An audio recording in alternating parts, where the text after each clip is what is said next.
Kim, welcome to the Living in Sync podcast. I'm so excited to have you on here today.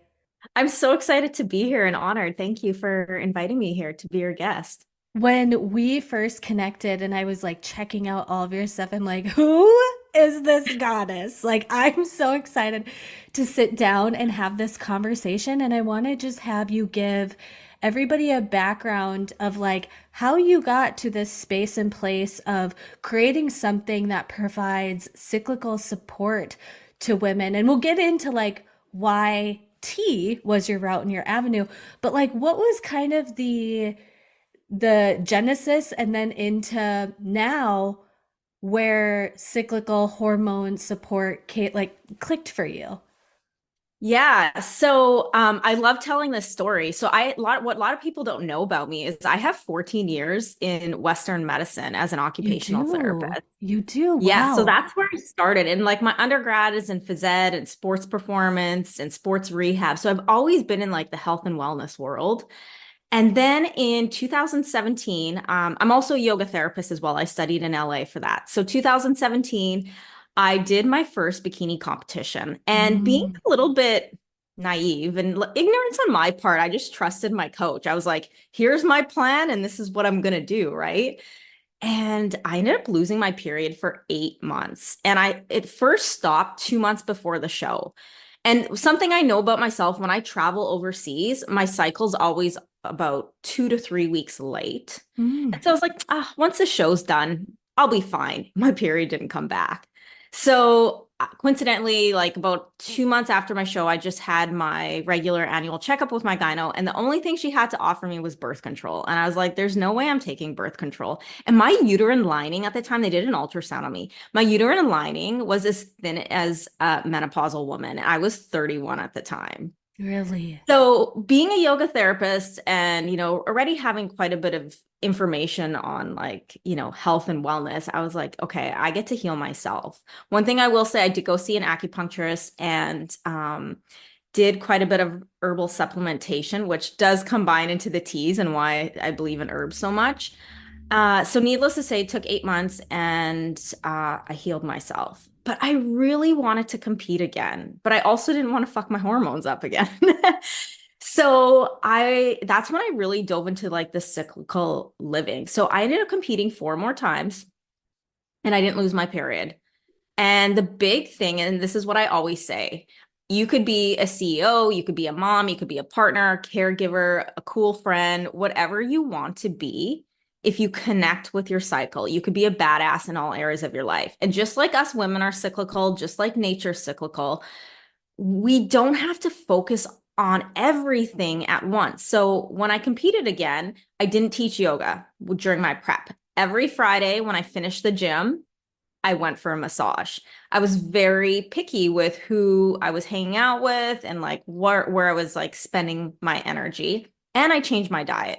This is a big thing I'm going to stress. And I always talk about women, we need fats. I think that low fat diet thing has kind of like cooled off, but we need healthy fats. Like I'm 5 foot nothing, so I'm not very tall, but I need a minimum of 50 grams of fat a day, 50 to 75, I always say, depending on like how active you are, how tall you are, those are some factors, but we need the fats. And so that was like a big thing. I kind of shifted my diet during prep and I competed again. So that's like where my journey really started. And then it started to snowball. This is like a whole other story too. I do come from a history of sexual assault. I talk very openly about it. You'll see it on my Instagram and other podcasts everywhere. But it all comes together with the womb healing. So I'm also trained in Tao and Tantric healing arts for women, which involves somatic work, movement work to get the emotions out. So yeah, you lost your period, but what is the underlying emotion behind it? Why did you have that eating disorder? Not that I had an eating disorder, but some women do, right? Why do you overexercise? Like there's that emotional side Yeah. to things always. So I now fully encompass all areas. That's amazing. And I've got so much like connective tissue with you already in the sense and essence of that bikini competing world. And the ladies on here, we've talked about on the podcast a lot, where that seems to be elevated as like the epitome of like the fittest person. But really, a lot of those ladies aren't doing, they're doing harmful things just to get incredibly lean like that. And so, another aspect and element of the connective tissue that we have, and one of the posts that I saw of yours that was like, one of the best things you did for your sex life, sex Mm. drive, was healing your sexual trauma. And in 2020, I started to go to therapy for, obviously one thing, but then it unlocked another thing. And thankfully, this therapist had the keys of, or the tools of EMDR and RRT, and work, like, absolutely working through that type of trauma really does unlock an essence that was staying inside of a box. That was, Mhm. so if any of you, we're not going to talk about that today, but I just wanted the listeners to know that if this is something that they've kept locked inside, that really, I don't talk about my story with it. I'm not ready yet. But if they are looking for somebody to look to, you've got stuff on your page about that. And so I just kind of wanted to give that connective caveat. And this rolls into us talking about the teas, because with being in the health and fitness industry, and especially when the podcast was growing, I was getting reached out by a lot of supplementation companies to either try or to get products or provide discount codes or whatever. And there's been a very limited amount that I've been like, oh, this really feels right. But when it comes to the product that you have made with the teas and supplementation, it feels so pure. And I'm Mm, sure thank you. yes, and that's like a huge, huge compliment to you, because it's like, I even was thinking about this. I've got my luteal tea like literally right next to me, you guys. And I was thinking about I this have as my I, follicular one right here. way, they're getting two different types of energies right now, which is great. And I was thinking about this as I was making the tea is, I see the powdered supplements that are in pill form, and even the ones that are made to be made into like other types of drinks that are, meant to add to flavor up water and da da da da da. And then I'm making your tea, and it just felt so grounding and Mm. pure. And to me, that feels immensely more supportive than, like, because if you look at it, like, there's a difference between your product, the teas, and then if I'm looking at the other supplements that are in the array of stuff that I have, I'm like, there's just a pureness of it. So will you talk to everybody about the creation of your teas? And I we don't have to necessarily get so specific as to the ingredients, because even I was looking at each one in the ingredients, and with what I've researched about what is supportive for each phase, I'm like, this just puts so much on autopilot for ladies. And I think the ladies that listen to the Living in Sync, they're just really like, they want to understand the why and the story and the heart behind it, but they're like, they trust me, I trust you. And so tell us about these beautiful teas. And I've tried two so far. I've got to tell you guys, I told you in text message I was going to tell you about this, but I just kind of autopilot made ovulation when I had received it, and I was really, really excited. And I got through this ovulation phase, and I was like, I didn't get my ovulation pain and bloating. Oh my God, that's amazing. And I had two a day during ovulation, just because I live in Minnesota, the weather's cold here, so having a nice like hot tea just to sip on helps, obviously, with more fluid intake and whatnot. But I went through it, and like, my ovulation pain was something I just talked to my doctor about, and it's just kind of like, okay, well, just, lay down, apply a heat pad, da da da da da, which I still did my heat pad, but I added in the teas. And then with luteal phase, it's just so grounding for me to Mhm. have it next to me while I'm working, or that like earthiness. So Well, there's a those are, lot of root in it, right? yeah, There's so a lot those of are the root. two that I have tried, and you guys listening, like, I have just felt so grounded and supported while sipping on these. So I want you, Kim, to tell us more about them. Yeah, so how it kind of came to be, like, I do talk a lot about like cyclical living. I do even have a journal. It's called the Womb Wisdom Journal. And that was created because I kept hearing so many women saying, I'm so disconnected from my womb. Like I say womb to people and they're just like, what are you talking about? Right? Like I'm speaking a foreign language. And so I created this journal, and the journal was to take women on a 3-month journey to really connect with the different energies as they move through our through their cycle, right? Because our cycle's just not our period; it's the whole month, and it shifts. And I'll just, speak into to really quickly. During our period, our hormones, estrogen, testosterone, progesterone, are all at their lowest. Follicular phase is our inner spring, like summertime, are moving into spring. So that energy is like rising. And that's why the packaging of my tea is yellow for I springtime. love it. I love it. And so the estrogen's rising, and that's probably when you start to feel like you have more energy, a little more creativity, a little more patience with the kids. You're wanting to try new things, right?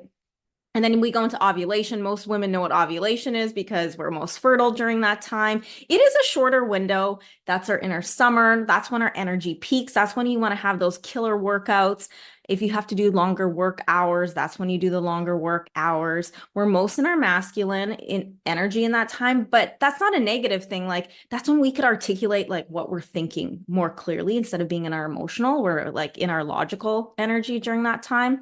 That's our inner summer. That's why it's pink, the Mm. packaging. Yeah, yeah, And I'll yeah. talk more into like the energies with it too. And then luteal phase, yes. Most women, don't even refer to luteal phase, just think of like, I'm PMSing, Yeah. right? No. No, my And ladies, they know luteal phase. Like we've done lots awesome, of awesome. episodes for luteal phase support. That's good. That's so good to hear. But I've had women be like, I don't even know where am I? Yeah. So, this is the first half. We still kind of have like our high energy, right? And then it starts to like dip down as we get close to our period. So that progesterone is going to peak if we don't conceive. And then as we get closer to our menstrual phase again, it's going to all drop. So yeah, I really wanted women to connect with this different energy through the journal. And then as I was finishing my Tao and Tantric Healing Arts here in September, I was on a retreat. That was part of the completion of the certification. And we did a combo ceremony. Combo is the frog poison. And Wow. it's a very big detox, right? Physically, but also could be spiritually. And when I go into these ceremonies, I always get some significant download. And I came out and I remember just like frolicking in the forest. And I was like, I get to change my business name. It was Amala Living before, which was Pure Living. And that was more associated to my yoga years. And I got Sacred Womb Cycles because not only are we cyclical with our menstrual cycle, but we're also cyclical in life. Oh, Right. that's a big life lesson. Yeah. Right. So first that comes up, and then I'm just like sitting there, and then I'm like, I get to create these teas. And so this is September 2023. And when I get downloads, I take action really quick. Like I launched this for my birthday 2 weeks ago. And it Oh was my gosh. launching. You guys, in product creation, that's fast. That's fast. I wanted to do Christmas. And I remember as I was preparing for this, I was like, I was crazy to think Christmas because I was like, this is a perfect gift. So I'm not a certified herbalist. I'm not going to take ownership for that. But my mentor, who I learned the Tao and Tantric Healing Arts from, her sister is. So I knew that was like a safe and reliable person to collaborate with. So yeah, we sat down in consultation and she helped me create these blends. And I already had some knowledge about the herbs, but she wanted to make sure like certain herbs they infuse into warmer water better.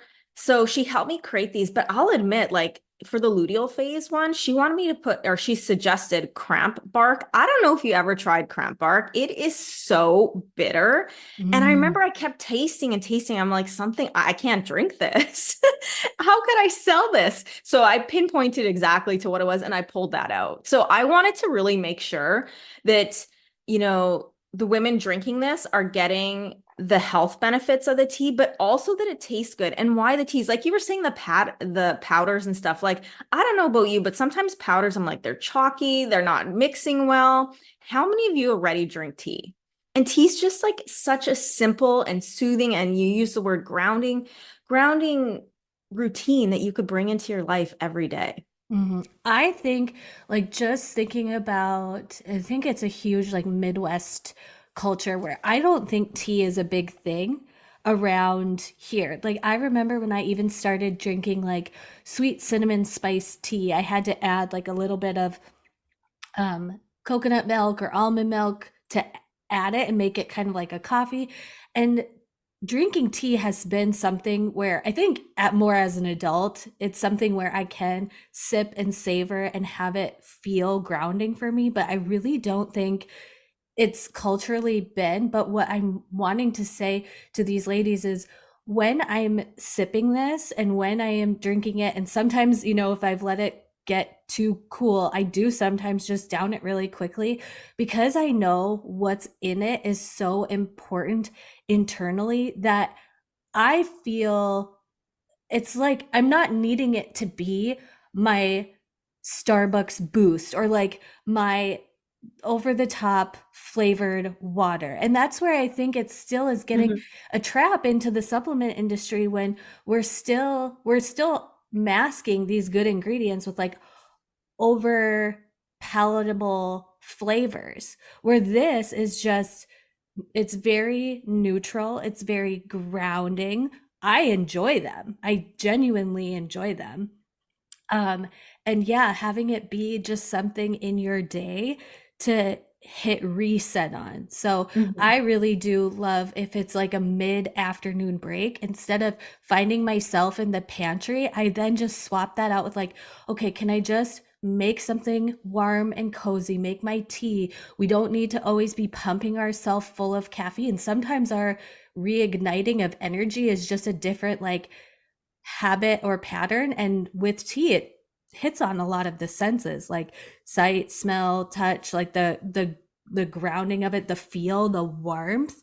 And Yeah. so for any ladies who's like, I'm not like a tea girl, trust me when I say, when like, if there's just one thing you can do for your day is to have a supportive tea that supports you with where you're at in your cycle, like that's one beautiful habit stack to have. And like I said, as I was making the teas and seeing how pure they are with their ingredients, I'm looking over and I'm seeing the supplements that are in like pill form and powdered form. And I'm like, okay, like some of the things do have different herbs, but I'm like, how different and processed have the herbs been to get down to powdered form or Mhm. in pill form? And so I just love the purity of these. And like you said, you were so spot on with all of the packaging. And which one for you was it, the luteal phase, that was kind of the trickiest or kind of the hardest to formulate?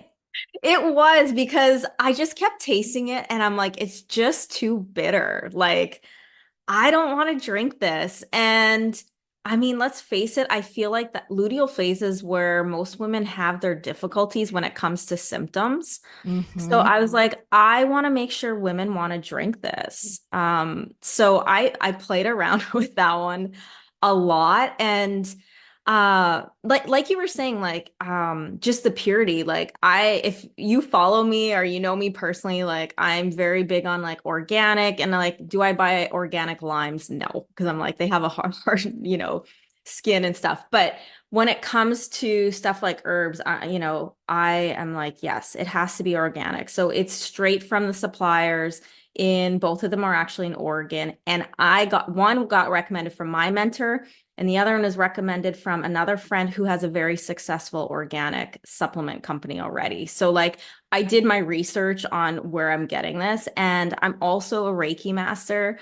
So all of the teas, I like had like as I was like boxing them, I had them like all around me. I did like a little ceremony at home, and I put, Reiki infused it, to bring circulation and just like health and good energy to all the women's wombs who will be drinking this tea. I love that. And you guys, I've been sipping on the luteal phase tea as we've been talking.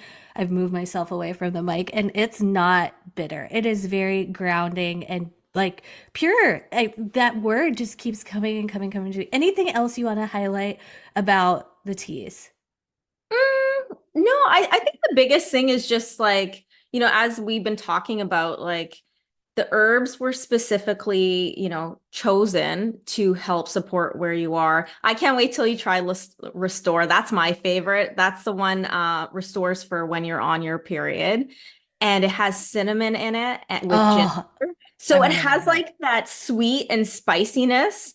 And even just with the dandelion root in it, I don't know. That's my favorite. I could probably drink it every day. And you know what? With that, I'm just gonna say, because I had a woman that was postmenopause being like, can I still drink these teas? They're set up to support your menstrual cycle, but there's so many other health benefits to it that it's not going to harm you. Like Restore, the dandelion root in it. And I'm drawing a mind blank on it right now. Even the ginger is going to help with digestion. But these are all like the dandelion root is for detoxifying. So if you're getting bloating, that's going to support you. Hmm. The the peony root and the meadowsweet in the luteal phase one, that helps with bloating and digestion and circulation. So if you're having symptoms, it's going to benefit you. Yeah, yeah, absolutely. I can just say that from every hormone book I've read, whether it be from a holistic hormone health practitioner and even some that are still in the realm of Western medicine, when they're talking about these different ingredients and herbs, there's times where I'm like, I live in Minnesota. Where do I get like small town USA? Where do I get good quality something to be that type of support? Because there's not a lot of accessibility and availability. And so we really do have to look for who is creating products like this, and especially when it comes to something that's like a multi blend and multifaceted, and I'm like, yep, I'm just going to make sure I keep getting my sacred womb cycle teas on repeat, because if that's just like one thing, and you guys, you've priced this very affordably, in my opinion. Yes. In my Yeah, opinion. like I said, they're all organic, and I want it there too. Like I feel like so much of like the health stuff is so expensive, and I wanted to make it like accessible for people. Like I feel $35 for 4 teas, which could last you easily 2 months. Depends how much you want to drink them, right? Right, Could right. easily last you 2 months, and that's if you're drinking them every day too. But like that's my mission just in general, is just to help support. Like one of my girlfriends is like, "Wow, this is so cool. I want you to make millions." And I was Yeah. like, making millions, but more importantly, healing millions. Like that's Yeah. my mission. Yeah, and if you do lead with that mission, it's going to end up, the other one's going to end up happening. So I love the heart that you put into this. And you guys, this is mid episode, so don't tune out, but I'm just telling you right away, I am doing a giveaway of these. I've loved them so much that I was telling Kim, I'm like, I want to gift one of you, my listeners, a and like the full shebang of these teas. So all you have to do is follow Kim on Instagram, follow me on Instagram, and if you take a screenshot and share this episode, make sure you tag me so I can keep track of the tag both of us. But if you don't tag me, I'm not going to see you entered for the giveaway. But as you are listening, take a screenshot of this. I will have the giveaway open for a whole week. So if you're listening to this, a few days after the episode drops, you will still be qualified, because I'll do the announcement of the giveaway a week after this episode has aired. And I really was just like, oh my gosh, like, I want to get this into the hands of one of my amazing listeners, because I know, like you said, there are so many women that are just wanting to seek support, especially in certain phases. And I just hope that whoever receives this is going to be just as blessed in this gift as I have been. And so, Kim, I've got some really great kind of nuggets for us to riff on. And the first one is a hot topic right now about the cold plunge craze going on when it comes to nervous system regulation. And some hormone experts are saying, like, this is not good for it was actually an acupuncturist. She's going to come on the podcast pretty soon, but talking about it as well. What are your thoughts on cold plunging? So my thoughts on it is like, how is your body reacting you Mm, after you cold plunge? But also with that, like, do you naturally run more cold, right? So if you naturally run more cold and you're always freezing, maybe it's not the best option for you. But where I want women to like be more cautious about when they're going to do the cold plunge is during their period. good tip. So if you look in Chinese medicine, which I have studied a little bit with like my Tao and Tantric healing arts, the idea is you want to stay warm. And I don't know, even know if you ever heard like during your period to wear socks, right? Because generally our hands and our feet get cold first, right? So just to wear socks around the house, and that helps keep the uterus warm.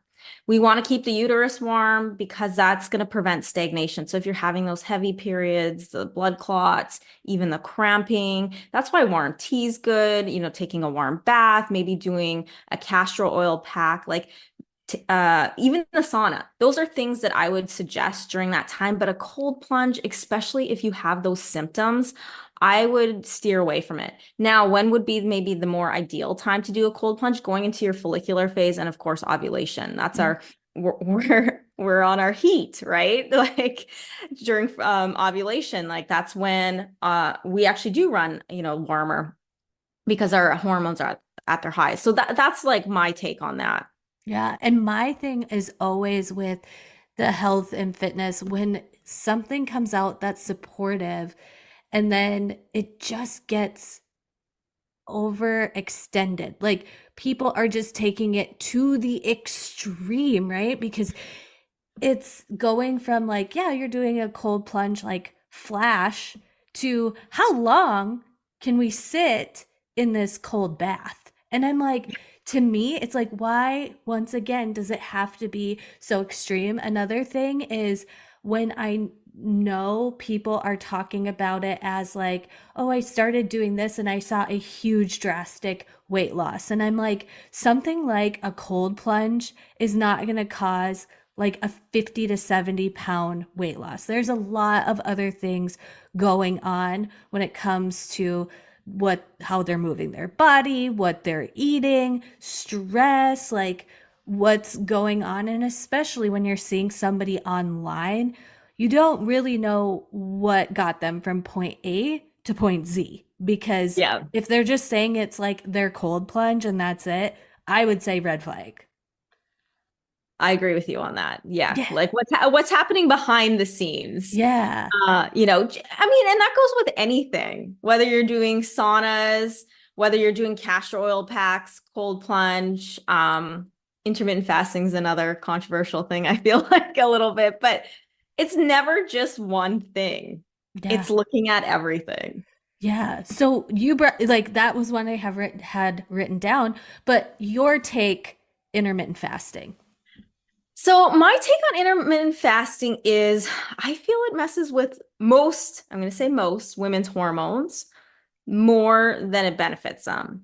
Mhm. And in saying that, I feel like, you know, an intermittent fasting for us women, maybe like 6 p.m. till, you know, 7 a.m., maybe 8 a.m. in the morning. But like those fasts that go on until noon and into the afternoon creates stress on our body, Mm. right? And, you know, as I was speaking earlier in regards to like how our hormones fluctuate throughout the month, it makes us more sensitive to changes like that compared to men. And a lot of the research has been done on men compared to women. Yeah. Yeah. So if you want to do an intermittent fast, and I have spoken to some women and they say like it's helped them a lot, but especially if you are a woman that's tried it and you're like, "Ah, this isn't, I'm like, maybe you dropped 10, 15 pounds, but then now you've hit a wall.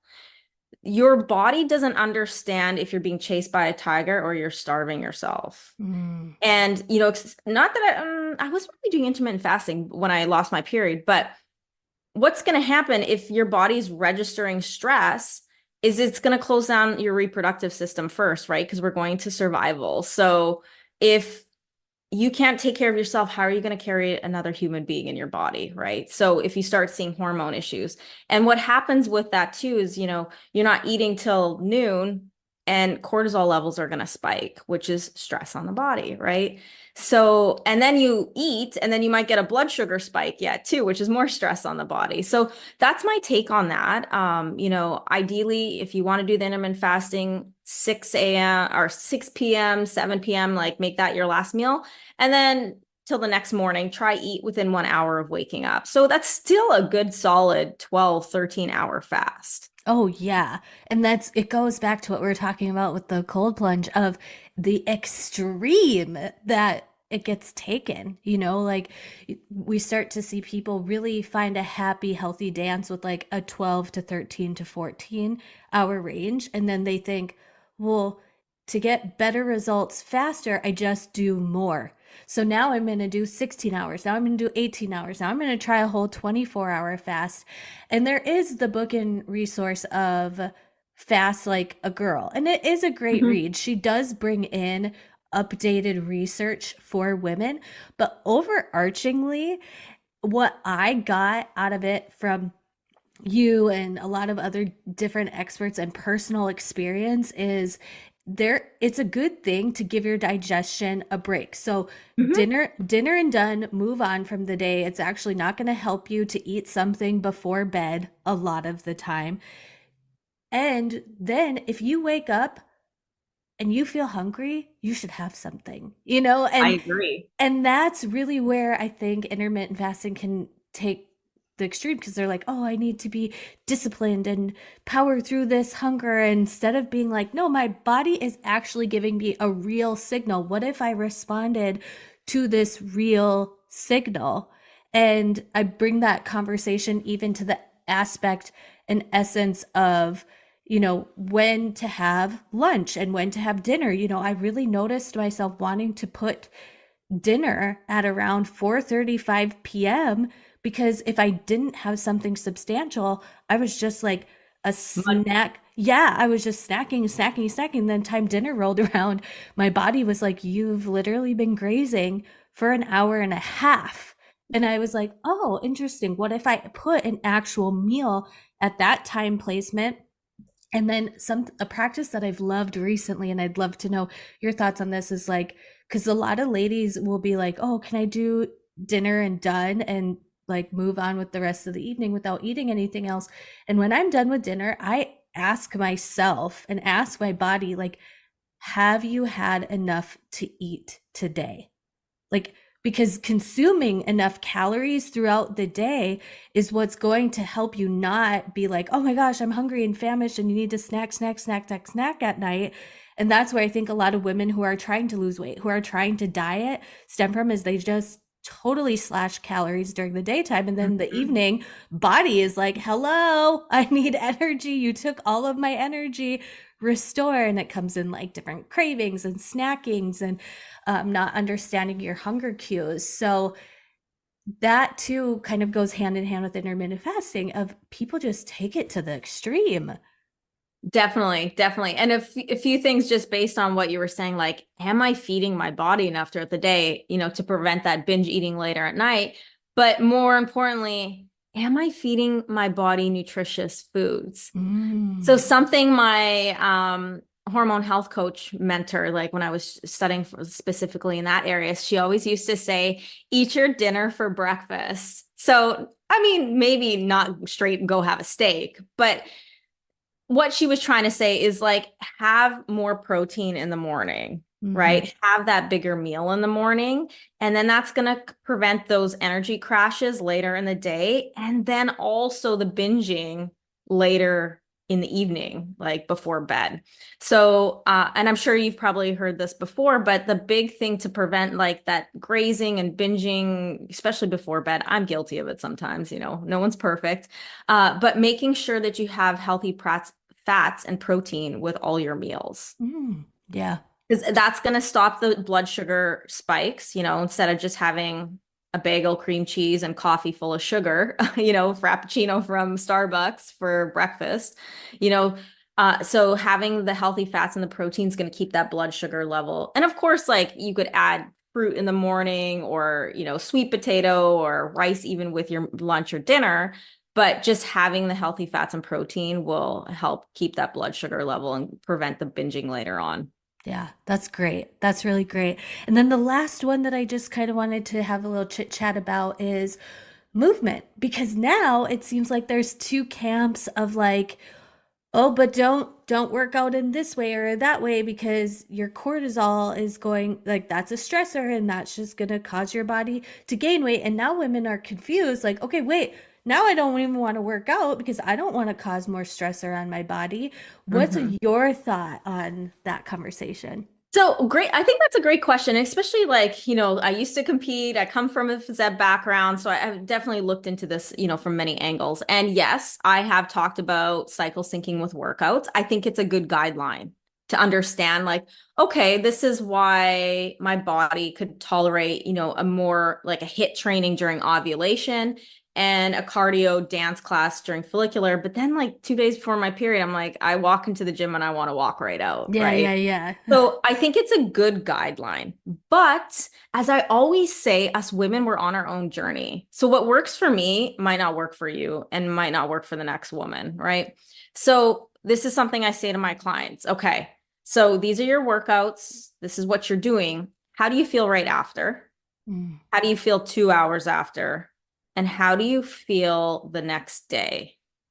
And if you're feeling really drained, and especially consistently, you're training too hard. And this is really important, I say, for like my women that have amenorrhea or, which is the loss of your period for 3 or more months. Like this is really important just to tap into that and just see how you're feeling. So, yeah, generally speaking, myself, like the couple days before my period, I sometimes still want to move. So yeah. I'll go hop on the treadmill, or I live here in Florida, so I'm lucky I could go walk down to the beach. I still will do activity. I'm not going to say just sit on the couch and do nothing, but maybe just slow it down, take a slower yoga class or something. But when you really, and I said this at the beginning, when you really like connect to your body and connect to like what you're needing, you just get those answers. Yeah. Oh, absolutely. And it's crazy, because I come from a background of like, this is your schedule, this is your plan. And then when I was getting, honestly, I would say my healthiest result, like maintaining a healthy body for me, not my leanest, because that wasn't the definition of like the healthiest version of me, but I really did, kind of like wake up and grounded, like, how does my body want to move today? And I allowed myself and my body to give me the guidance and direction of like, okay, the workout is over now, or go a little bit longer. And at the time, I didn't know at all that that was in alignment with my human design or my cycle. It's just there, I wasn't consuming like what studies should say. And I think that's where a lot of ladies, and I want to keep the ladies that are listening on Living in Sync at the edge of, okay, you're going to start seeing a lot of new information and people saying moving in your body this way causes stress. But what you said, and I loved it so much that you said this first, is like, we all are individual in our baseline. Because, like you said, you and a workout regimen for you when you were at that point of not having your period, not having your cycle, what you do for movement is very different than somebody who's like, okay, they have 30 pounds to lose, their cycle is pretty consistent and regular. Like, what there's those are two different people. Yeah. Therefore, the regimen isn't the same for both of those. And your own, like ladies listening, your own guidance, like ask yourself the question and then listen for the answer that comes for you, right? Because all forms of movement are great. And that's where I think this wave of like, oh, this type of exercise causes cortisol to spike. Well, cortisol spiking and then it learning, like then having it come back down can be a good thing depending on, like, it's not, cortisol isn't a bad thing. No, we need it. It's like the one hormone we need to live. But That's the the problem, hot take. That's the hot take right there. It's yeah, like, we really guys, need it. cortisol's We need not it that to, scary. we need it to live. The problem is Many of us, not all of us, many of us live in a very high stress life, from foods we're eating to home environments, work environments, just putting too much on our plate, not sleeping enough. Like there's so many factors that play into it, that our cortisol is always like maxed out, you know? Mm. So we want it to spike, and then, but it needs to know how to come down. So that's where you hear like of practices of nervous system regulation, you know, like breath work and humming and meditation and being out in nature, things like that. But yeah, and that's why I said like just checking in with yourself and seeing how you feel after your workouts. If you're constantly tired, there's a good chance your cortisol is staying a little higher than it should. And one thing actually I do want to just say in regards to the exercise, and nothing to do specific with cycle syncing, but if you are a woman that there again, you're hitting a wall, you're like, why can't I lose weight? And I'm going to say, not to like pinpoint specific, but I see this in women with PCOS and also women in their perimenopausal and going into menopausal years. Ease back on the high intensity cardio. So you don't need to go running for an hour or like, just like that hard cardio. Ease back on that because yes, that can be raising your cortisol levels, but switch to weight training. Doing weight training 3 to 4 times a week. Especially, I don't know about you, but I like a good booty day. But doing at least 2 days of lower body. And the reason being is because as you build more muscle, you're increasing your metabolism. And it's just like it doesn't, yes, you're still working hard as you lift weights, but it's not that like almost like a long cardio. Like I used to have to do cardio for over an hour when I was competing, and it's depleting. It really is, right? It's a different feeling that you get between cardio and weight training. And so, maybe just focusing a little bit more on the weight training, and it helps with your bone health, especially if you are, a woman 40 plus. Like we need to think about those things too. Yeah. Oh, yeah. That is so true. And I think I love that hot take where we're just like, oh my gosh, cortisol isn't that bad. And you said this too. It's the ongoing and excessive things that are stressful in life. But for the average woman, if you're like working out for 30 to 45 minutes a day, I'm sorry, but there's like 23 plus more hours in your day where you've got to do some evaluation of where your stress management is at for that time frame too, making sure you're getting enough sleep, you're having wind down time in any way, whether that's doing some stretches before you go to bed or taking a walk by yourself with like no phone. Gasp, I just told you to leave the phone at home, but like no phone, no device, you're not connected. If it's sitting out, oh my gosh, and I can't wait for spring and summer to come back because one of my favorite de-stressors is sitting out on my patio listening to the birds chirping. Like, Mhm. on your pack, isn't there, I thought there was a bird on one of the packs.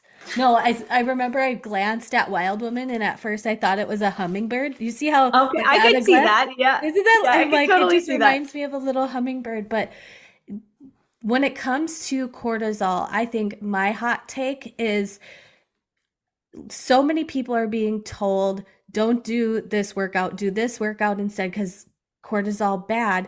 But movement for your body is so good. And if it truly is like adrenal fatigue, assess what type of movement you're doing. I don't think for my listeners, it's not the woman who's been doing cardio and she does, weights and then cardio. It's not the over exercising. And I think that's where the mark is being hit is now so many women are now afraid to exercise because they think it's going to mess up their hormones. And when I see cortisol stuff happening, I'm like, I love that, somatic and everything is getting brought in because we do need to teach how to like physically and tangibly is the word I'm looking for, cope with having a stressful job, taking care of little kids. And I think being like, oh, movement is another stressor, people are gonna be like, well, what do I do then? Sit on the couch and do nothing? And I'm like, no, that's not that's not the greatest either. And so I've enjoyed this conversation so much today, Kim. Will you share with everybody where they can connect with you? And don't forget to share your podcast because I've literally just been like binge listening there too. Okay. Oh, awesome. So first, thank you so much for having me here today. I loved having this conversation, and we could probably go on for another hour easily. You can find me. I'm mainly on Instagram. It's just my name, Kim Bilyk underscore KIMBILYK _ That's my main place. Yes, I do have a podcast. It's fairly new. It's called Power and Pleasure, All Things Women's Health Uncensored. And I say it's raw and juicy, and we talk about all the things that, people don't like to talk about. Like I have an episode on abortion, sexual trauma, yeast infections. Yeah, we talk about thyroid health too, but those conversations that, your doctor, might not be talking to you about. You don't want to talk to your partner about. So that's what the podcast, and of course, my website, Sacred Womb Cycles. That is where you could get the teas. You could connect with me about one-to-one coaching and find all other things. The journal's on there as well. And for any listeners, I know Joelle said she's going to do the giveaway, but any listeners that are listening still to the end here, I will also offer 15% discount on orders, and just put in womb 15 Oh, awesome. at checkout. That's so awesome. And remember for the giveaway, guys, I'll make sure to put the code and all of your links in the description. And to get entered for the giveaway, it'll run for a week after the episode has published. You want to just take a screenshot of this episode, tag me, tag Kim, and that enters you into the giveaway. So thank you guys so much for listening today, and we will talk to you in the next episode. Bye, guys. Thank you for listening to today's episode. If you loved what you heard or you want to share your favorite episode topics, please leave a rating and review. This helps the podcast growth and gives people an idea of what the podcast is all about. Something new and exciting that I wanted to share with you before we go is that we now have a Patreon page. This has replaced the Feminine Edge collective community in a cohesive place that is easier for me to manage and cheaper for you. If you are interested in our monthly classes, exclusive day in the life vlogs, Bible studies, community Q&A, and more, go to patreon.com/livingInSync and join for just $5 a month. Check out the show notes for any links or details of things referenced in today's episode, and I look forward to chatting with you in the next one.